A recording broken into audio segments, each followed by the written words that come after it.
I'm not going to be judgmental in any stupid sense because I want to help you to feel a massive advantage. Lesson number 1. Don't get trapped in your own environment. Be careful about whom you share good news with, and another was be careful about whom you share bad news with. And everyone, those rules ring in people's minds quite quickly. A friend is someone you can share good news with, you know. You go to them and you say, hey, look, this good thing happened to me. And they say, look, I'm so happy that that happened to you. Like, way to be. And they don't think, God damn it, why didn't that happen to me? And like, you know, you didn't deserve it. Here's a bunch of reasons you're stupid and why it won't work. It's like, that's not helpful. That's a meditation on my own childhood and adolescence to some degree.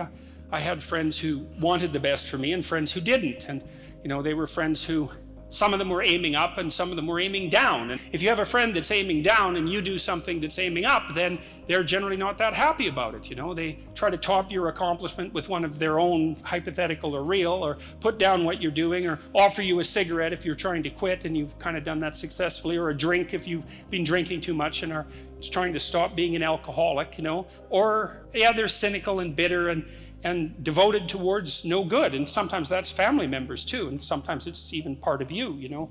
But this chapter is an injunction to people, is like you have an ethical responsibility to take care of yourself, you have an ethical responsibility to surround yourself with people who have the courage and faith and wisdom to wish you well when you've done something good, and to stop you when you're doing something destructive.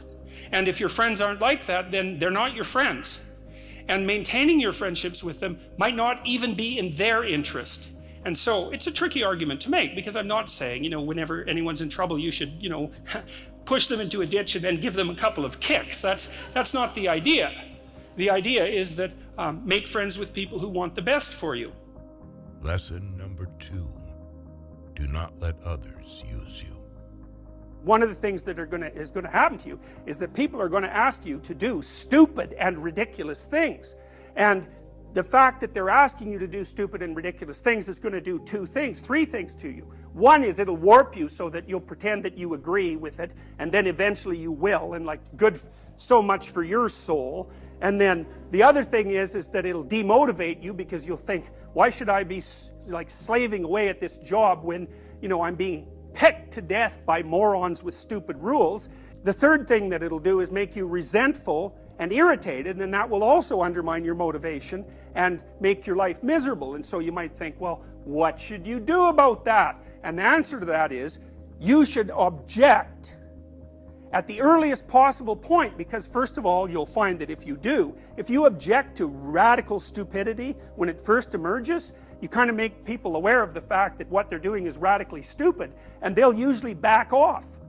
And so then they won't torture you to death. So, you know, you have to take a risk, which is, oh no, what happens if I complain about this? But, you know, it's another one of those situations where you're damned if you do and you're damned if you don't. So if you complain, that'll cause some trouble. Although usually it causes way less trouble than you'd think, because people are generally not very courageous, and if you push them with some strength when they're doing something absolutely moronic, they'll usually back off because they don't know what to do when they're being challenged. And then you won't have to put up with it for the rest of your life. Do not do things you know to be stupid. Stand up and say, look, that's dumb, I'm not doing it. And if they ask you why, then you can say, well, A, I think it's stupid. B, if I do it, I'm going to get irritated and resentful. And also, if I do it, it's going to decrease my motivation. So I'm not doing it. And then if they push you too hard, it's like, hey, it's time for a different job.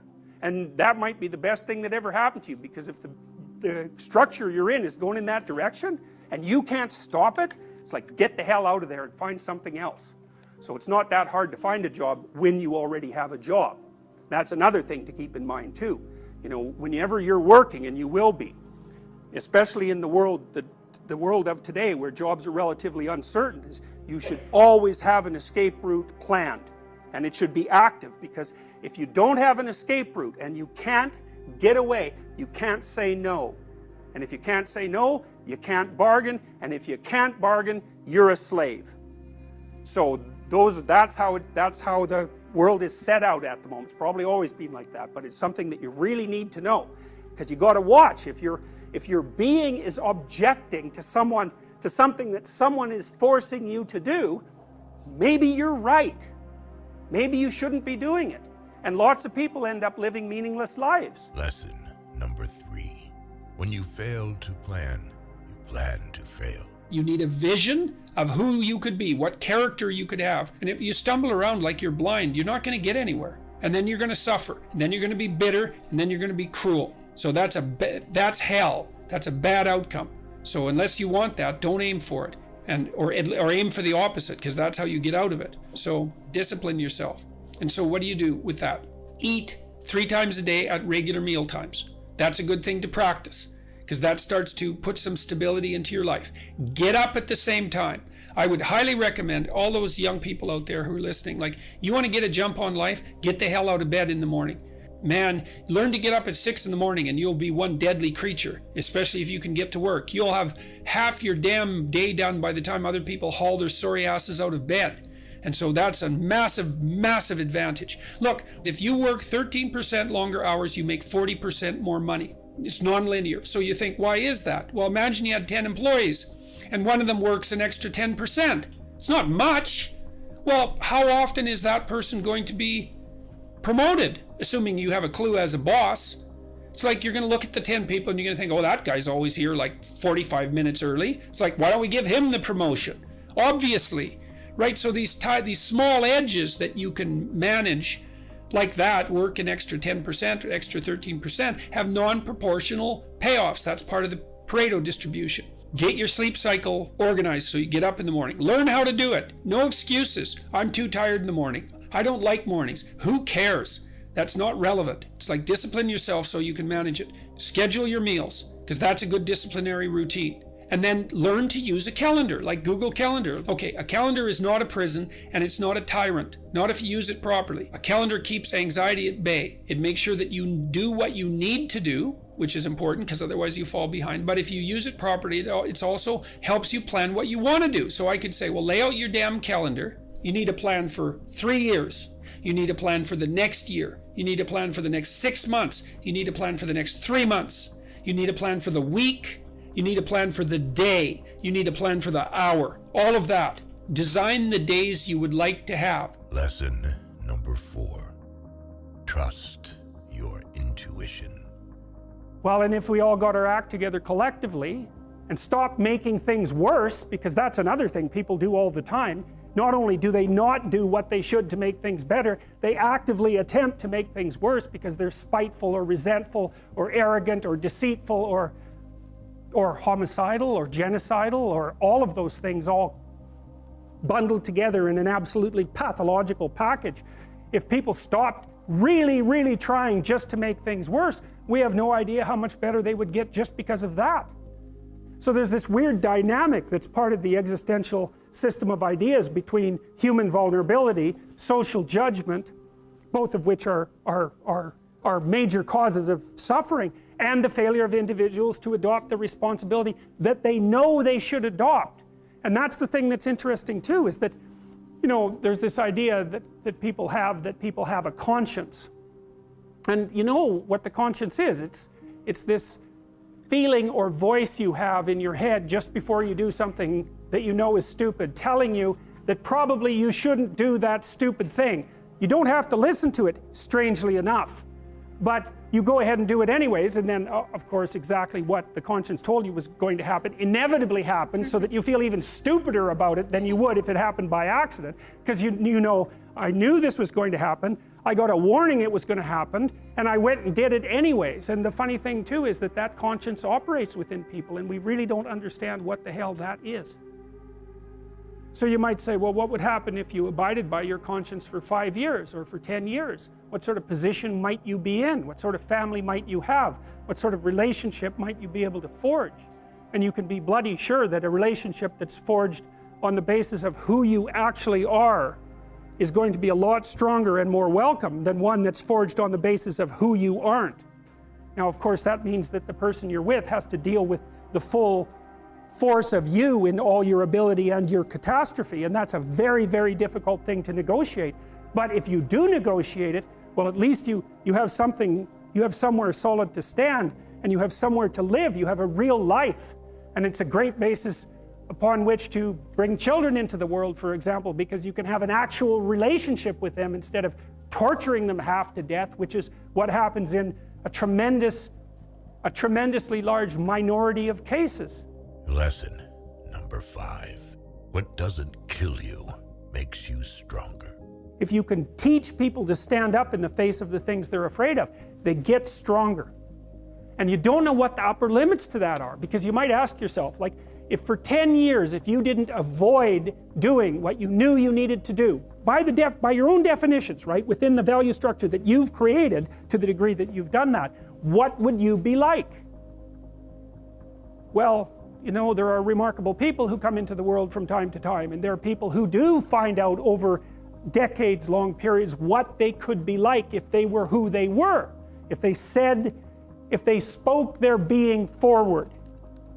And they get stronger and stronger and stronger, and we don't know the limits to that. We do not know the limits to that. And so you could say, well, in part, perhaps the reason that you're suffering unbearably can be left at your feet, because you're not everything you could be, and you know it.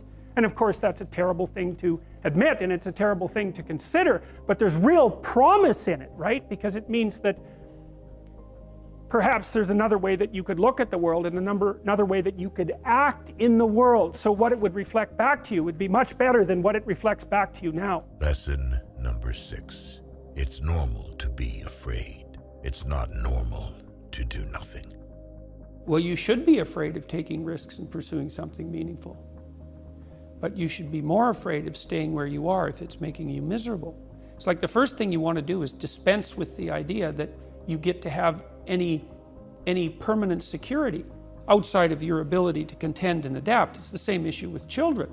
It's like you're paying a price by sitting there being miserable. And you might say, well, the devil I know is better than the one I don't. It's like, don't be so sure of that. The clock is ticking. Yeah, and if you're miserable in your job now and you change nothing, in 5 years you'll be much more miserable and you'll be a lot older. If you need to change your job too, let's say you have a family and children and a mortgage, you have responsibilities. You've already picked up those responsibilities. You don't just get to walk away scot-free and say, well, I don't like my job, I quit. That's no strategy. But what you might have to do is you think, well, this job is killing my soul. All right, so what do I have to do about that? Well, I have to look for another job. Well, no one wants to hire me. It's like, okay, maybe you need to educate yourself more. Maybe you need to update your curriculum vitae, your resume. Maybe you need to overcome your fear of being interviewed. Maybe you need to sharpen your social skills. Like, you have to think about these things strategically. If you're going to switch careers, you have to do it like an intelligent, responsible person. The first thing that you want to do is figure out, imagine you were taking care of yourself, like you were someone you cared for, which is rule number 2, by the way, essentially. Then you should figure out, well, if you could have what you needed and wanted, what would it be? What sort of friends would you have? What would your family relationships look like? How would you conduct yourself with your children? How would you educate yourself? You need to think through how it is that your life could be properly arranged if you had that ability. And then you can aim at that. Lesson number 7. Treat yourself with care. Treat yourself like you're someone that you care about. Why people don't like themselves very much. And I think there's 2 reasons really, and one is that we're fragile and damageable and imperfect in multiple dimensions all the time. So it's not just you, it's a universal problem. You should figure out how you would like to be treated, like you were taking care of yourself, not how you would like people to respond to you. It's more important than that. It's like, imagine you had a child that you really cared for, and someone said, people will treat this child exactly like you want them to, but you have to figure out what that is. And so then you'd have to sit down for like a month and you'd think, okay, well, how do you want your child to be treated? You don't want everyone just to be nice to him, you know, you want people to challenge him, and you want people to discipline him, and you want people to tell him when he's wrong. It's like, you don't just want everyone to be nice. That's pathetic. It's pathetic. There's no challenge in that. And so you want to treat other people like you would like to be treated. Well, then you have to figure out, how would you like to be treated? And while you'd like people to fawn all over you and just lay everything at your feet, it's like, no, that's not something you'd wish for someone that you were taking care of. And then there's an additional problem, which is it's often the case that people will treat other people better than they treat themselves. If you have a dog and you take him to a vet and the vet gives you the prescription medicine, you'll go buy the medicine and you will give it to the dog and you will do it properly. But if you go yourself to a doctor and you get a prescription, there's one that there's a 30% chance you won't even pick up the medication. And if you do, there's a 50% chance that you won't administer it to yourself properly. And so I really thought about that. When I first came across that statistic, it was another one of those little facts. I thought, what the hell's up with that? It's like, you'll do it for your dog, so obviously you'll do it for something you care about, and you're conscientious enough so you'll actually do it. So like, why wouldn't you do it for you? Your dog likes you, even your dog would rather that you did, but you don't. You make the world a much worse place if you don't take care of yourself. So you should bloody well take care of yourself, because it's partly because you have something valuable to bring into the world. Lesson number 8. Knowing what you want is half the success. People's lives aren't what they would like them to be. And so then you ask, why? Well, forget about tragedy and catastrophe, because that's self-evident, and we're not going to discuss that. Although the degree to which you bring about your own tragedy is always indeterminate. But I would never say that every terrible thing that is visited on a person is something they deserved. I think that that's a very dangerous presupposition, especially because everyone gets sick and everyone dies. But one of the main reasons that people don't get what they want is because they don't actually figure out what it is. And the probability that you're going to get what would be good for you, let's say, which would even be better than what you want, right? Because, you might be wrong about what you want easily. But maybe you could get what would really be good for you. Well, why don't you? Well, because you don't try. You can't have everything. You can have what would be good for you, but you have to figure out what it is, and then you have to aim at it. You may formulate an idea about what would be good for you, and then you take 10 steps towards that, and you find out that your formulation was a bit off, and so you have to reformulate your goal. So you're kind of going like this as you move towards the goal. But a huge part of the reason that people fail is because they don't ever set up the criteria for success. And so, since success is a very narrow line and very unlikely, the probability that you're going to stumble on it randomly is 0. And so there's a proposition here, and the proposition is, if you actually want something, you can have it. Now the question then would be, well, what do you mean by actually want? And the answer is that you reorient your life in every possible way to make the probability that that will occur as certain as possible. You don't get everything, but maybe you can have what you need. And maybe all you have to do to get it is ask. But the asking isn't a whim or today's wish. It's like you have to be deadly serious about it. You have to think, okay, like I'm taking stock of myself. And if I was going to live properly in the world and I was going to set myself up such that being would justify itself in my estimation, and I don't mean as a harsh judge, exactly what is it that I would aim at? Lesson number 9. You are not who you think you actually are. My experience is with people that we're probably running at about 51% of our capacity. You can think about this yourselves. How many hours a day you waste, or how many hours a week you waste. And the classic answer is something like 4 to 6 hours a day. Inefficient studying, watching things on YouTube that not only do you not want to watch, that you don't even care about, that make you feel horrible about watching after you're done. That's probably 4 hours right there. You think, well, that's 25 hours a week. It's 100 hours a month. That's 2.5 full work weeks. It's half a year of work weeks per year. And if your time is worth $20 an hour, which is a radical underestimate, it's probably more like 50 if you think about it in terms of deferred wages. If you're wasting 20 hours a week, you're wasting $50,000 a year. And you are doing that right now. And it's because you're young, wasting $50,000 a year is a way bigger catastrophe than it would be for me to waste it, because I'm not going to last nearly as long. And so if your life isn't everything it could be, you could ask yourself, well, what would happen if you just stopped wasting the opportunities that are in front of you? You'd be who knows how much more efficient, 10 times more efficient, 20 times more efficient. That's the Pareto distribution. You have no idea how efficient people get.